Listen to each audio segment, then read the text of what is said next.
வேலையே நல்லா இருக்கே, நான் இதுலயே இருந்துட்டு போறேனே அப்படின்னாக்க உங்ககிட்ட திறமை இருக்கு, அதுல அதை வச்சு அடுத்த கட்டத்துக்கு போய் ஜெயிக்கணும் அப்படின்னு சொன்னாக்க கொஞ்சம் முயற்சி எடுத்துதான் ஆகணும். அதுக்காக ஏதாவது ஒண்ணு சின்னதா ஒரு கம்ப்யூட்டர்ல ஏதாவது படிக்கணும்னா படிச்சாக்க கண்டிப்பா நீங்க உங்களால அடுத்த கட்டத்துல போய் ஜெயிக்க முடியும்.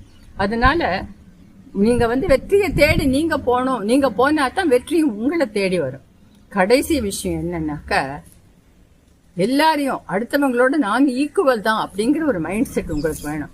அவங்களதான் பெரிய லெவல்ல இருக்காங்க, அவங்களுக்கு தான் எல்லாம் கிடைக்கும், எனக்கு ஒண்ணுமே தெரியாது, எனக்கு அந்த மைண்ட் செட்டை விட்டுடுங்க. முதல்ல வெற்றியோ தோல்வியோ வாழ்க்கையில சந்தோஷமோ துக்கமோ எல்லாருக்குமே மாறி மாறி வர ஒரு விஷயங்கள் தான். அதனால இன்னைக்கு வெற்றி அடையிறவங்க நாளைக்கு தோல்வி அடையலாம், இன்னைக்கு தோல்வியில் இருக்கிறவங்களுக்கு நாளைக்கு வெற்றி கிடைக்கலாம்.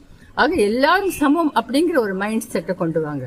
இத்தனை மன பலங்கள் உங்களுக்குள்ள வரும் பொழுது கண்டிப்பா உங்களுடைய